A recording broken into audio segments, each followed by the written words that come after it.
Hey everybody, welcome to this week's Roundup.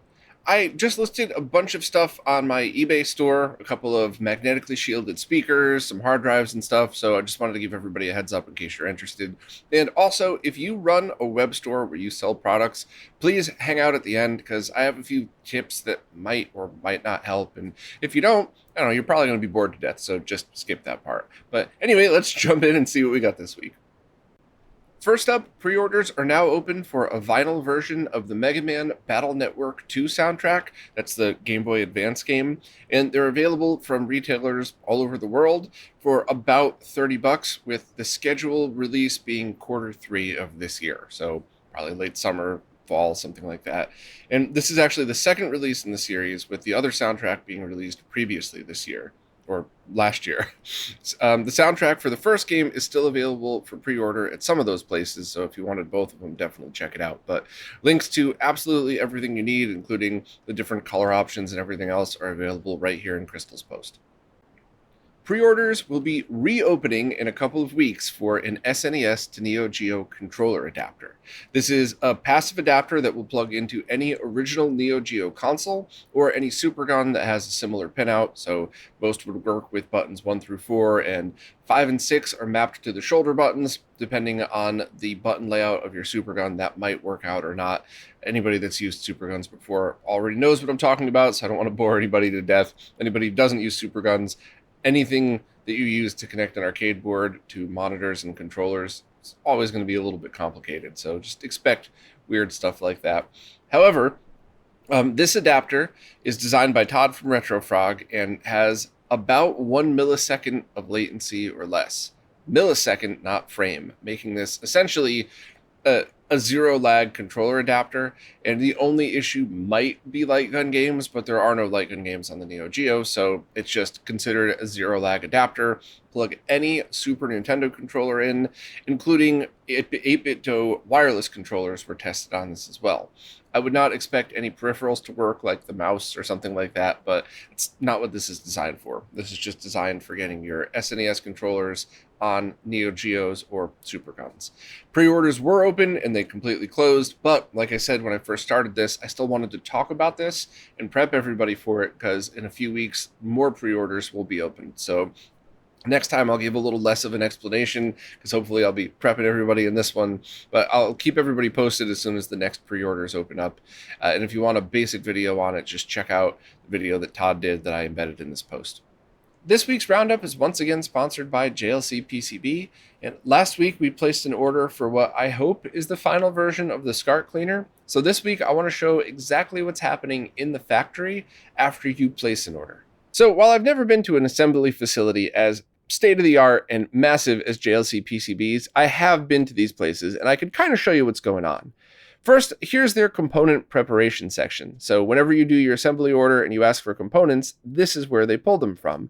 And I imagine this is probably also where they scan in parts that you have sent to them, so that for larger orders, if you have stuff that you wanted them to add to it.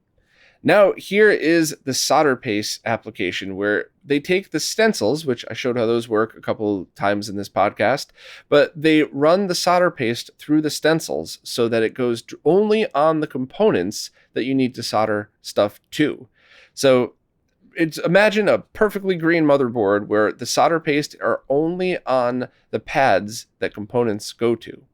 Then it goes through an inspection station to make sure that that paste didn't leak off onto other stuff, and then into the pick and place machine, which is probably the coolest thing you could look at in assembly facilities like this, because they take tiny little components and place them exactly where they need to be on the motherboard based on that file that you generate in your PCB software. So that's the assembly file that you have to upload whenever I show those. And it's just so cool to watch these machines go so quickly and put these components in the exact correct place. Next, they go through the heater where they're reflowed. And this is basically what takes that solder paste, heats it up, and has it so that they stick to the board and don't come off. So it's like hand soldering, but through a machine. And then, of course, it goes through the inspection station to make sure everything worked. And then any manual assembly, like a SCART connector, if you were making quantities of 100, would get hand soldered here. So overall, this is just a very quick way to go through exactly how this manufacturing process works. And it doesn't really do it justice, but I wanted to talk through both for people listening audio only and show people who are watching this as a video, just because I think if you haven't ever seen anything like this in person, it is kind of fascinating to see how it works. One of these days, too, I want to do a video on how wave soldering works, because that's just super impressive, and I could stare at that machine all day long. The developer Infidelity has just ported the NES game Mega Man 2 to the Super Nintendo, and this is actually the second one of those ports he's done. The first was Mega Man 4. And while there's a bunch of stuff to talk about, I think the most important thing to start with is, why would you do this? Which, if worded politely, is actually a totally fair question. And from a technical point of view, the main reasons that you might want to do this is first utilizing the faster Super Nintendo chips so you don't get as much, if any, slowdown when there's a bunch of stuff going on at the same time on screen. Anybody who's played original NES games, I think the worst for me was the Dark Nuts and Zelda dungeons. That would always create a lot of slowdown, so you could avoid that. And also sprite flicker when there's too many sprites on the same line. That's a discussion for another story. I'm sure Displaced Gamers has a completely awesome video about that. So reducing sprite flicker and reducing slowdown, that's definitely a big one. Also, very simply, all you would need to get RGB out of a Super Nintendo is a cable, whereas in NES, you would require a pretty complicated mod. So if Mega Man 2 is one of your favorite games, and you have an SNES and a ROM cart, but not original NES or an RGB mod for it, there you go. Also, this lays the groundwork for any future mods. So if somebody wanted to, they could take the time, which is very time consuming. I'm not blowing this off as if this is an easy thing to do, but if somebody really wanted to, now the coding groundwork is there to start replacing graphics. So if somebody wanted to, they could actually do a Super Mario All-Stars style port where they could change the graphics to, to different, more 16-bit looking Mega Man graphics. And in fact, according to Chris from Displaced Gamers, I think that's exactly what Super Mario All-Stars did. They ported the original games, just like Infidelity did, over to the SNES, and then just replaced the graphics, which is pretty awesome. Now, a few other things to note. This was done manually in hexadecimal. This was not done using Project Nested, which is amazing. I love that project. I think it's super cool, but I just wanted to note that this was done manually. Also, the sound might be a tiny bit off, as the SNES sound chips work differently than the NES ones. However, an MSU1 version is in the works that could take any soundtrack and add it to it. The original NES, any of the orchestrated versions, whatever. And on top of all of that, Infidelity is also working on reducing some of the overall flicker that was coded into the original NES game. And he's hitting a couple of roadblocks at the moment. So while I still think overall I liked it better because it just felt a little bit more fluid, it felt a little bit faster, which I think he said had to do with how the game was ported over. It was a tiny bit faster, but overall, I think it was amazing. And I did a live stream where I swapped back and forth between the NES original outputting composite, this outputting RGB on an SNES, and I used a controller adapter, so I'm using the same exact SNES controller on both. We'll get to that in a minute. And then I also, at the very end, played Wily Wars, which was basically a Super Mario All-Stars style remake, but for the Genesis. And I think I like this one the best. The level I played, I only played one level of Mega Man 2, but the level I played on Wily Wars was glitchy. And it's all in the live stream if anybody's interested. So more info is in the live stream if you want a long form version of this to kind of see for yourself. I linked to Infidelity's post where you could get the ROM and everything else. But overall, this was really awesome. And I love to see this. And I don't know why, but I just take it so personally when people are like, why would anybody do this? It's dumb. Just fire up an emulator and use that. And it's not at all the point of this. Yes, of course, you could emulate Mega Man 2 for free via software anytime you want, but how cool is that we get to play it on original SNES hardware? I'm sure somebody could actually put it on an original cartridge if they wanted to, just to prove like this could have been done back in the day. So I thought that was really awesome. I like the project a lot, and I wanted to take a few moments here to explain it. And I also, fingers crossed, hope Infidelity will start working on a few other games, because I'd love to see the original Zelda game ported. So at the very least, we could play it without slowdown, but then we might be able to get MSU1 soundtracks to it, like was done with, I believe, Project Nested. But then we might even be able to start doing things like taking the BS Zelda graphics and overlaying those onto it. So we truly could get an All-Stars style remake of the original Zelda. And heck, imagine if it was done with Zelda 2 as well, and you could use the Zelda Metroid randomizer to make all of the side-scrolling scenes run on the Super Metroid engine and all the top-down running on the Zelda engine. Wishful thinking, that's unbelievable amounts of work, but this is the groundwork for stuff like that. Or you just play the port of the game and enjoy it as is. Mr. Add-ons is now selling a $13 controller adapter that lets you use SNES controllers on the NES. And this is what I used in that Mega Man live stream, and this is a 100% zero lag controller adapter. If you want to know why and how this is possible, I would strongly recommend checking out Chris from Displaced Gamer's video on how the NES controller works, because there are lots of good visualizations to see how by just tapping into the buttons that the NES needs, you could do this without any conversion chips. So because it is a zero lag adapter, technically speaking, you could use light guns on it. However, that doesn't work. First and foremost, the Super Scope works totally different. And just for fun, I plugged in the Justifier from Lethal Enforcers into this and tried it with Duck Hunt, and the screen didn't even flash. So I'm sure something like that might be possible, but it would have to be a custom controller adapter. Basically, I would use this for controllers, not peripherals. So no mouse, no light guns, nothing else weird. If you just want to use that very comfortable SNES controller on your original NES hardware, or I guess through controller adapters too, Snack and Damon Byte adapters might work. So maybe this could save you some cash and get you a way to play SNES controllers on your NES. I don't know. It's $13. So it's one of those things where it's like, if you think you probably would like one, it's not going to break the bank. It's not like you have to invest in it. So I thought it was very cool. And, on a personal note, this is one of those things where back in the day, I probably would have lost my mind if I could have used an SNES controller on my NES, especially right when I first got an SNES and still was playing the older console now and then.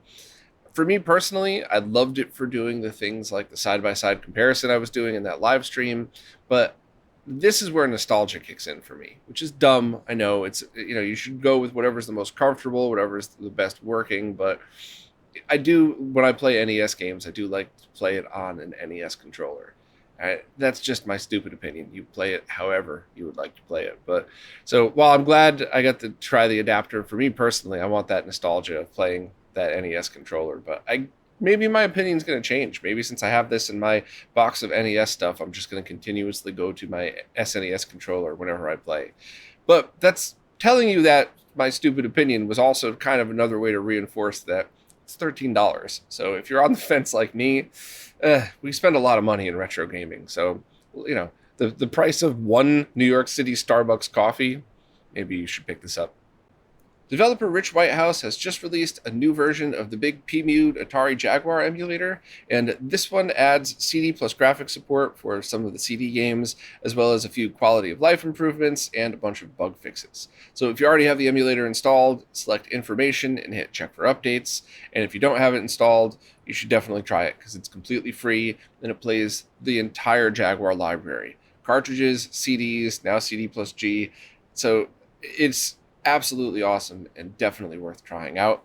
And if you have the ability to support Rich on Patreon, I strongly recommend doing so because, as I've learned myself firsthand, I think that a lot of these projects would never exist if it wasn't for support on platforms like Patreon or whatever else. And I always try my best to support wherever I can. Plus, Rich has had a really shit time with a cancer battle. If you want to get very freaked out, read that last Patreon post and see what he's been going through. But if you want to see a slightly more lighthearted version of it, we talk about that and all of his work in a recent interview that we did. So you can certainly check that out there if you would like. So shout out to Rich. I hope you're feeling better, and you're never going to get me to say the real name of the emulator.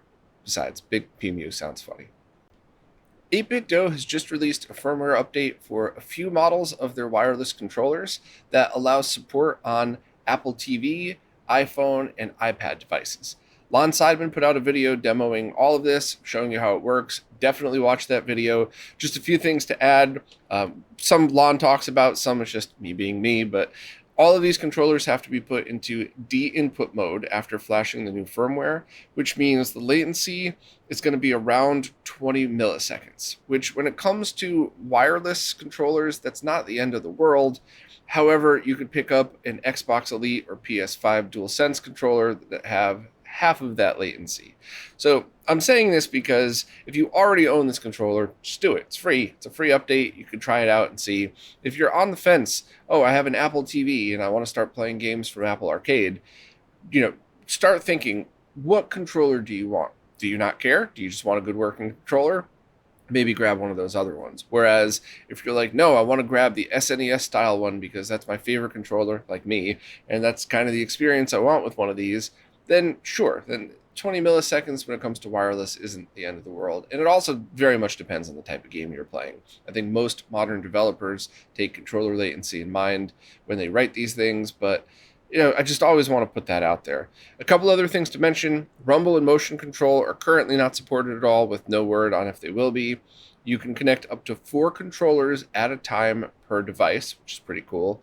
And the compatibility is the only thing I was a little confused about, because the page that I link here shows their Xbox style controller as compatible, but I can't really, but the wording that they list doesn't show that one. So I linked to all of the controllers I think will work. So if you haven't purchased one yet, maybe check these out. And if you already own it, just look for a firmware update, see if it applies to you and see if it works. But if you don't own one, I would stick to the ones that I linked to here just to absolutely make sure. And the only other thing to note, if you're using an iPad with a USB-C port, you could use some of these controllers wired. Not the for Android one, which I don't really understand why, but all the other ones listed here, it will work. And it should be about 6 milliseconds of latency. At least that's what the Mr. Add-on's controller latency sheet had detected.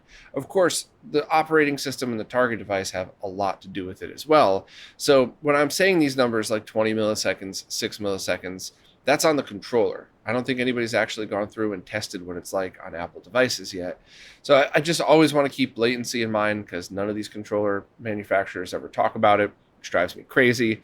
So yeah, this all of the more fun details are all in Lon's video. I just wanted to go over the nerdy stuff here just to make sure everybody's in the loop. So please check out his video, and links to everything are in the post. Tito from Macho Nacho Productions just posted an awesome video that showcases Red Herring 32's TinyTendo, which is essentially stemmed from the work Red Herring did on reverse engineering the NES motherboard. That work was taken and miniaturized down into this tiny little board that fits into something the size of an original Game Boy. But then Red Herring went and figured out how to trim the CPU and PPU chips to be used on this board. So technically speaking, you're running original hardware because it's the original processor chips, and everything else was built around it. Then they also designed a tiny little recreation of NES cartridges, so you could technically flash those and play everything as if it were an original portable NES. And I just think all of this is awesome. I think all of this is so cool. I love projects like this. I often talked when Red Herring first released the OpenTendo of how impressed I was with the project itself, but how I thought that could open up doors for a lot of other very cool projects. And this is exactly what I was hoping for. Awesome new evolution of stuff like this. So if you're even slightly interested in this, please check out the video. It's awesome. It's a lot of fun to watch. And the only other thing I'll add, which Tito definitely mentioned, is Red Herring did these tests and did the miniaturization of the chips in a way where if you wanted to, you could kind of resolder them and put them back in an original NES. And it's kind of one of those things, like, this is definitely not what you would call a no-cut mod, but you're not destroying original hardware, you're repurposing it. There is a way to reuse it if you want. I don't know, this is cool to me. And this is, once again, just my stupid opinion. But when I see things like people Swiss cheese the back of a master system to put, S-Video composite, 2 audio adapters, even though the master system's mono, and then a couple of years later go, oh, I'm just going to use RGB, and now there's just holes in the back of your console. That's why I started hashtag NoCutMod, because those things really drove me nuts. Projects that really evolve and really make things completely different while using original hardware like this, I don't think of that as a cut mod. But that's just my opinion. So, and there's always things in between. Like, I always love seeing RGB modded TVs, and I don't really care if you cut a hole in the back of the plastic, because I bet you could find replacement plastic covers for these TVs everywhere in every junkyard. So sorry to rant about no-cut mods, but it's something that definitely is important to me, and I definitely wanted to express my thoughts that I don't think this is considered damaging original hardware, because you're evolving it and making it into a usable piece of art. Do I sound like an ass saying that? I don't know. It's awesome. Just watch Tito's video. I recently posted a video that asks the question, how come you can't get 4K 60 lossless captures over Thunderbolt, but you can in the same exact computer with the same exact capture card, but just plugged directly onto the motherboard? And this is something that I put a lot of time into, mostly for my own nerdy curiosity, but a lot of the specs and a lot of what I've been learning just doesn't really add up. And some of you amazing folk have been chiming in trying to help, and you've done a great job giving me some advice and some feedback on this, but it still doesn't add up. So here's one of the things that people said that made complete sense to me.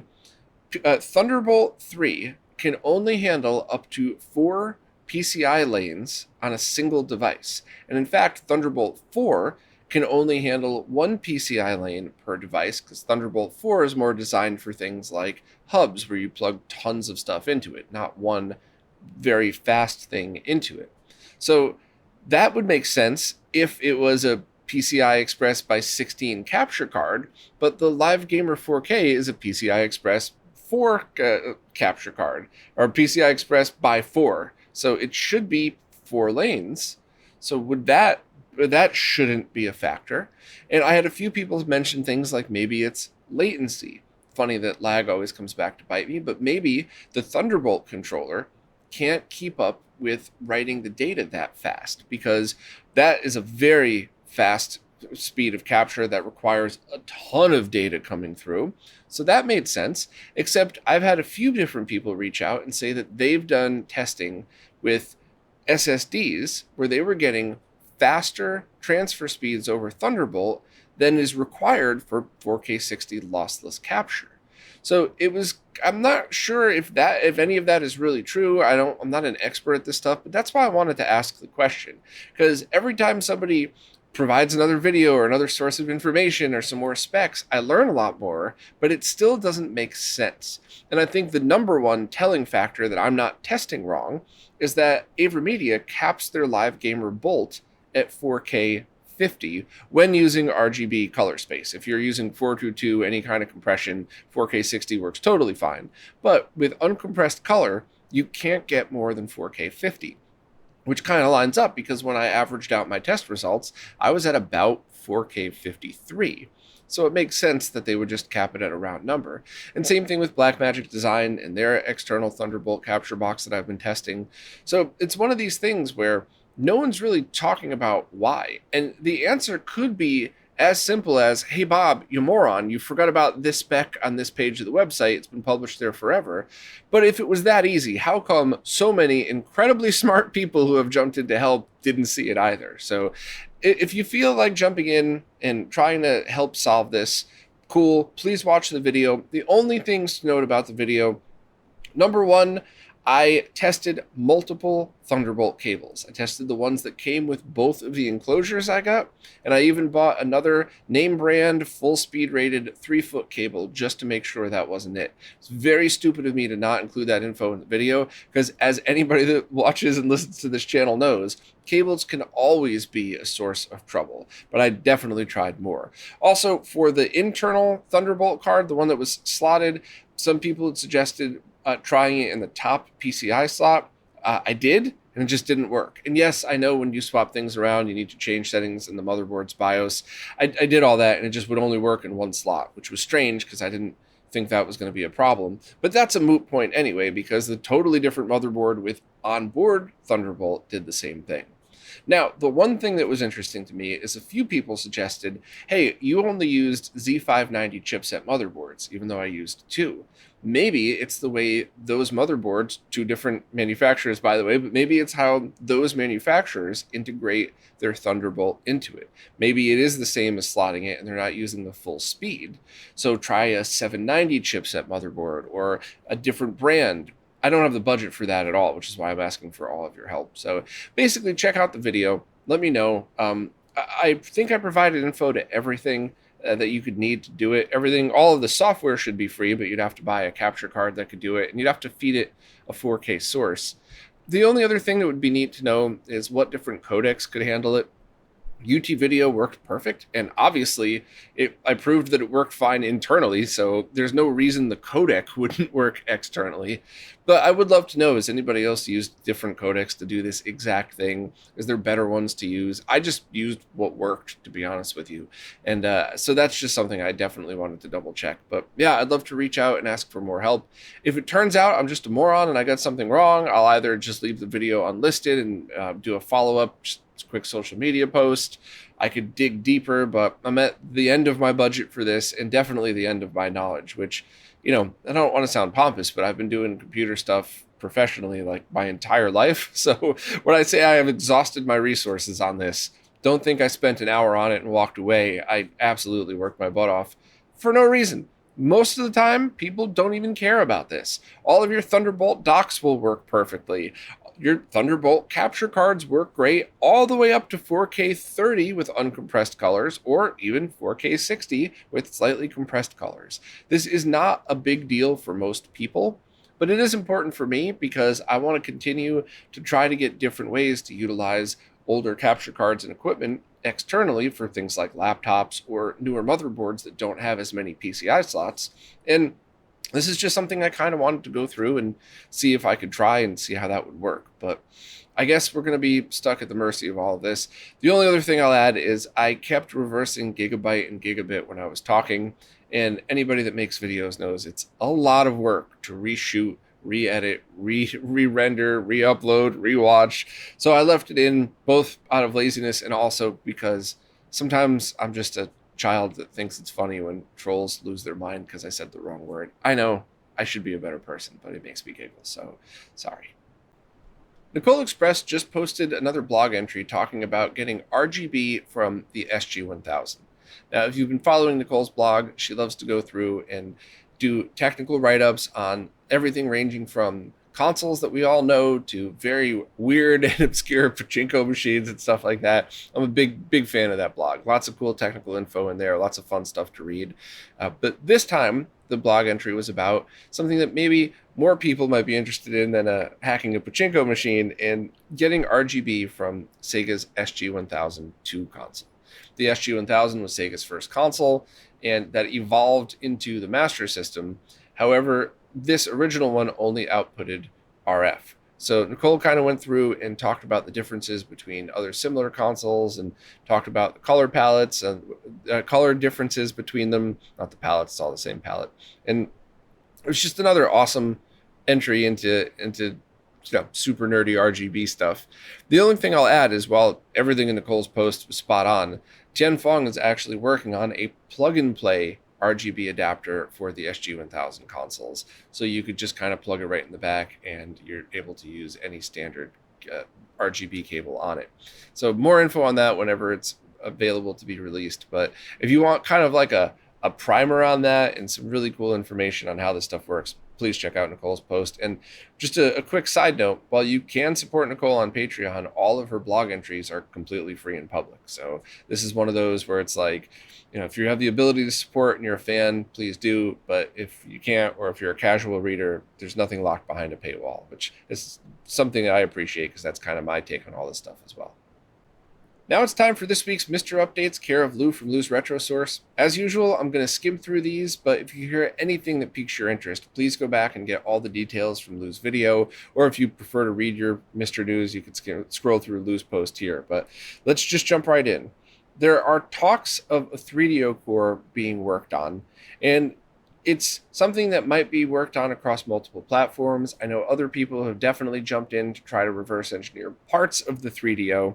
So while this is not something you should expect soon, if you're a developer with the ability to work on this stuff, please check out the 3DO Discord, the Mr. Forums, or wherever else this conversation is going on, because I really do think more obscure consoles like the 3DO are almost equally as important to preserve as the big ones that we all knew and loved, because there's just so much cool stuff on there, and it's a good piece of history. So I would love to see that happen. Also, an interview was recently posted with Dave Shadoff, who worked on several Mr. FPGA cores, and this is an interview by the PCFX fan club. And while Dave has made some progress on working on some of that, I don't think there's a PCFX core in the works now, but who knows? Maybe that will eventually lead to something like that. But if you're into this stuff, Dave's certainly a good person to listen to when it comes to anything PC Engine related. Pramod, who's working on NARC, had previously posted about needing to do optimizations to get it to fit in the FPGA, and he's now been able to get the logic usage down to 84%, and still has room for more optimizations. So that's pretty awesome. That means NARC is definitely possible, at least. Next, Darren O has given an update to the progress of the Next Space, which is an SNK vertical shooter. Most of the work had to do with debugging the video system, but currently sound or input hasn't been implemented yet. So that's kind of neat potential for that.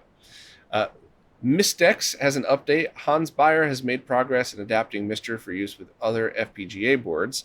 Currently, cores for BombJack and Qbert are available, and the cores appear to be running on QMTech boards, with one powered by the Xilinx Arctic 7 and another running on the Cyclone 5, which is found on the DE10 Nano. So the short version of that is, as we talked about a few weeks ago, Hans Beyer is working on trying to get the same Mr. framework with everybody's contributions that they've already spent years working on other platforms, which I think is a great idea. So thanks, Hans. Next, Pierco has released 5 new games for Patreon subscribers at the moment. It's a public post, so anybody could download the cores. You just have to go to Patreon. Sorry, I fumbled my words just now on that. Jack the Giant Killer, Super Casino, Freeze, Tripool, and ZYX. I don't know how to pronounce that one, but there's cores available, and the next game on the agenda is to continue to work on Kick and Run, which is a soccer game, and Purecore also plans on continuing work on Rodland. Also, kind of huge news this week, Outrun is now completely public. This was a Hotego core, and if you've been following Mr. Hotego keeps beta stuff for Patreon subscribers only. I totally agree with this. That way you can keep your bug testing to a small group of people. Also, it incentivizes people to help fund all of the work that they've been doing. But now anybody could just run update all and get it. And it's if you've been following these updates, a few more tweaks have done to make it even more stable. There's still a line in the road problem that also occurs on Hang On, but it's not going to stop you from thoroughly playing and beating the game. It's just something that Hotego wants to fix in the future. Hotego's also finished the Konami CPU design, which is, in the first core to come out of this will be the arcade game Haunted Castle, which is part of the Castlevania series. There's a lot more games that use that CPU, and any of the games are Simpsons, Aliens, there's a lot of them. So the fact that the CPU design is done is huge. This means hopefully in the relative future, we'll be getting some even cooler arcade cores on Mister.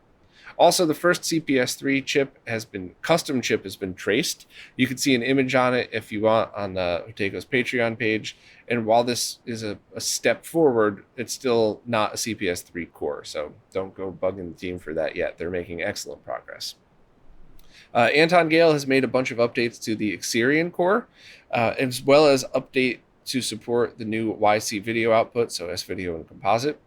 A new arcade core for Atari's vector arcade game Battlezone has been released by Alan SWX. That's awesome. I would love to see more vector games on the platform, because I eventually hope to see another vector kit so we could convert standard CRTs to vector monitors. If anybody's listening to this, were there any vector games that were horizontally oriented, or were they all vertically oriented? It would be cool for people to know who might be considering building custom cabs to eventually work on something like this. Hopefully I think they're all vertical, but I'm not an expert in that stuff. Next, another Atari Vector arcade game has been released for the game Red Baron. And an alpha core for the M92 has been released by Wickerwaka, and this has a bunch of good games. Not all are working at the moment, but you can get MRAs for Blade Master, Gun Force 1 and 2, Hook, In the Hunt, Lethal Thunder, Mystic Riders, Ninja Baseball Batman, R-Type Leo, and Undercover Cops. So awesome work by Wickerwaka. Thanks for releasing those. Once again, it's an alpha core, but you can still mess around with it manually if you want. It's probably not going to be rolled into Update All until at least it's beta, which I think is a smart move. That way, people who don't pay attention to lose updates wouldn't wonder, hey, why is this thing broken? It's not broken. It's just an alpha. Maybe it is broken, but that's how alpha stuff works. Anyway, as always, thanks so much to Lou for keeping us all in the loop of this stuff. There's no way I would be able to keep up with all of this, and this is such an awesome thing that we get to have these updates all in the same place. Crix has just opened up pre-orders on version 2 of the RGB Blaster, the device that sits between Famicom cartridges and original top-loading Famicom consoles that outputs RGB and sound via a Genesis 2 style DIN with no modding and no cutting involved. It's a complete plug-and-play adapter. And version 1 of this adapter I thought was awesome. It is zero lag, so you could even use it with light guns. However, there were some issues with it, and I posted a video or a live stream and a write-up showing people how a potential fix could work.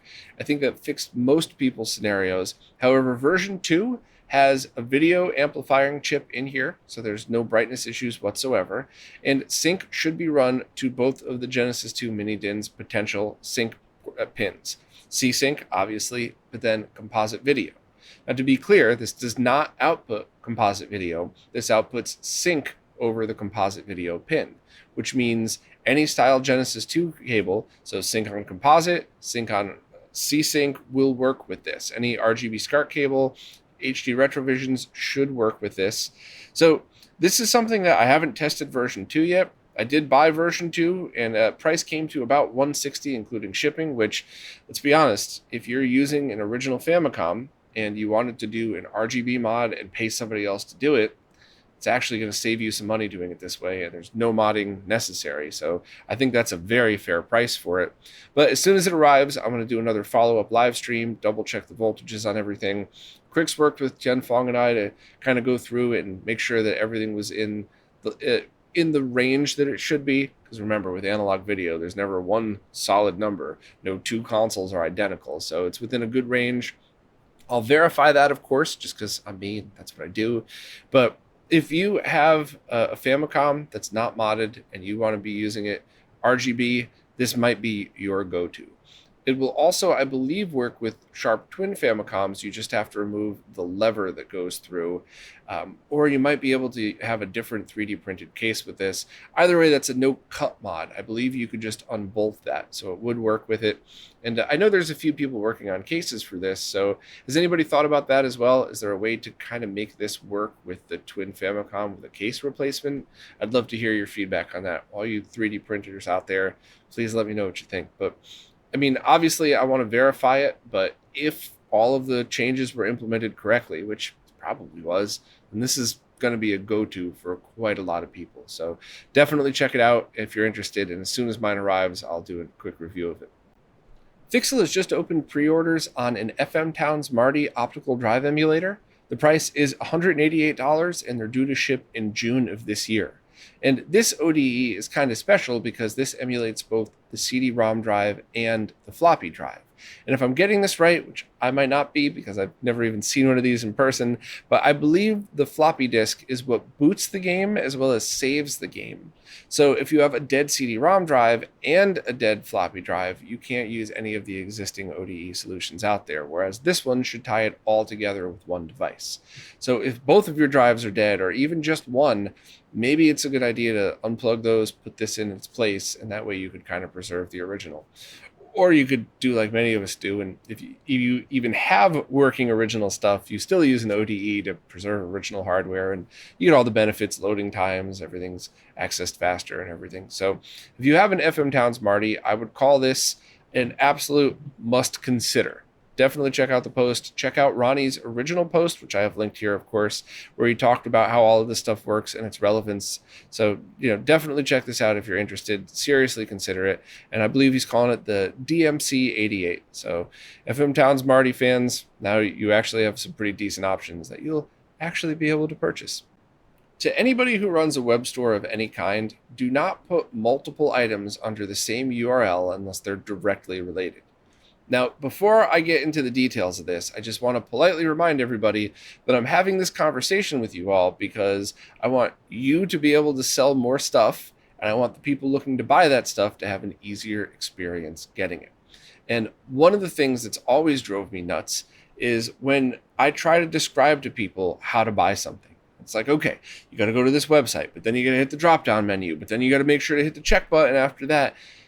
Imagine you're on your way to work, or you're jogging or whatever else, and you're listening to this podcast, or you're listening to a YouTube video in the background while you're working, and you go, oh, I really want to buy that thing.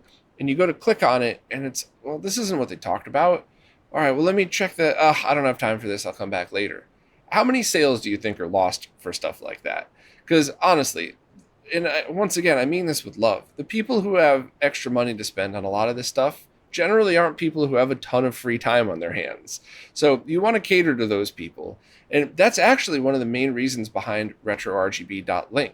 While yes, I absolutely roll affiliate codes wherever I can into that because I'm not stupid. That's how I pay my bills.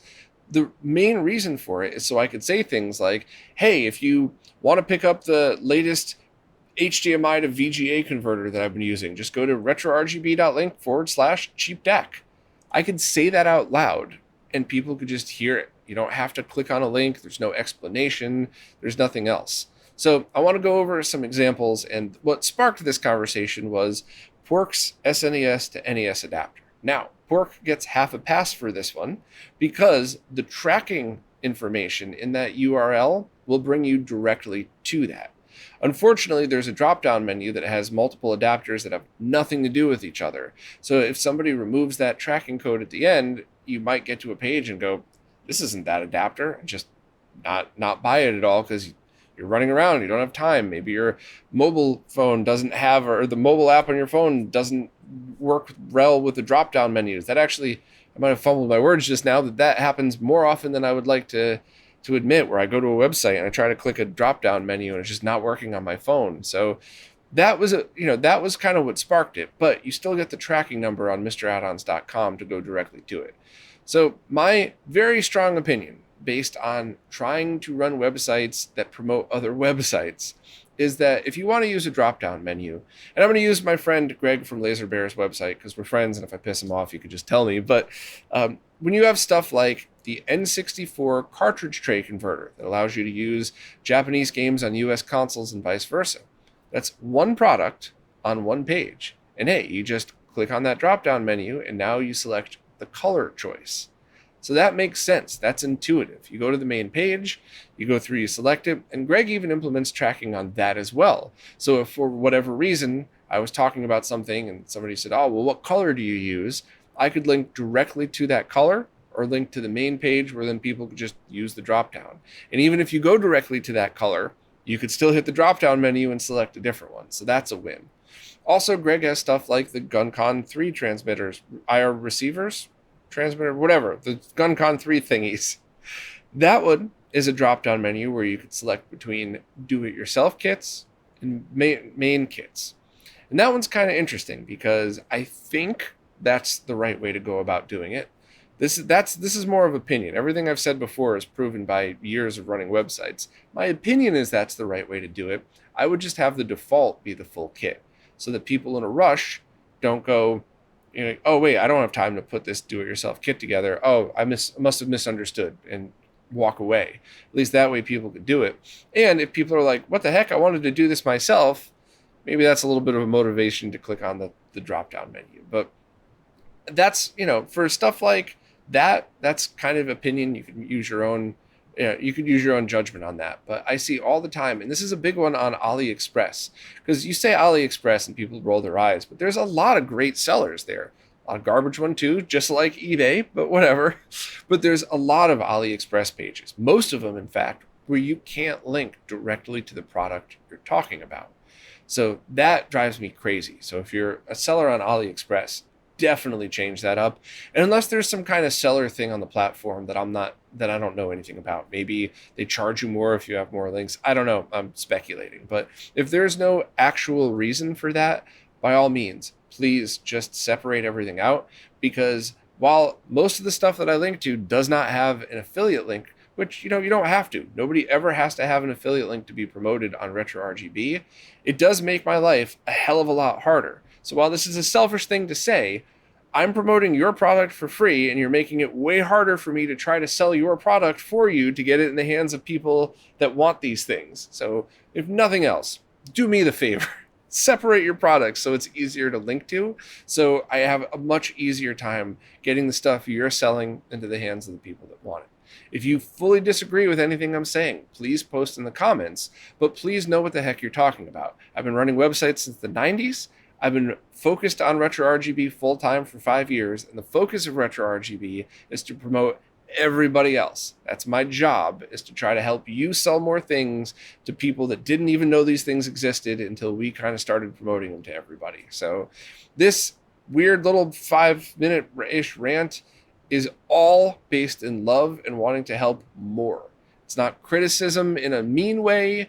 I'm sure somebody's going to be offended by it because that's a sport these days, but I'm just trying to help everybody, and this is not about anything other than trying to help streamline everybody's purchases and sales. So please, if you have any thoughts, post them, but have some experience behind those thoughts.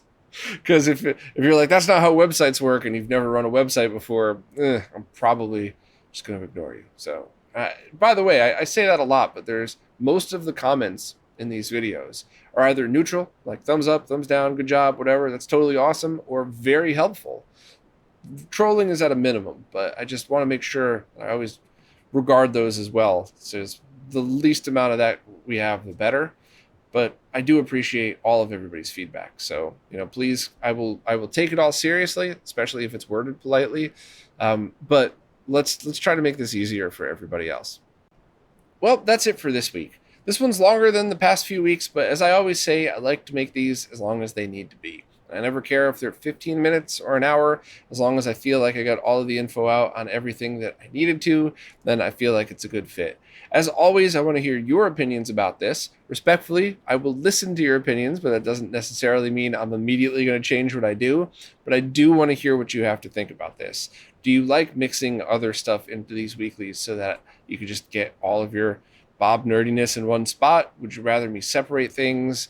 Do you not like some of the explanations and stuff? Please just let me know, because I want to continue to do whatever it is that you all want to do, because you're the only reason I'm able to do this. You supporting, liking, subscribing, and subscribing to support services like Floatplane and Patreon, and even clicking on affiliate links are what keep this going. So without you, there's none of this. So thank you all so much.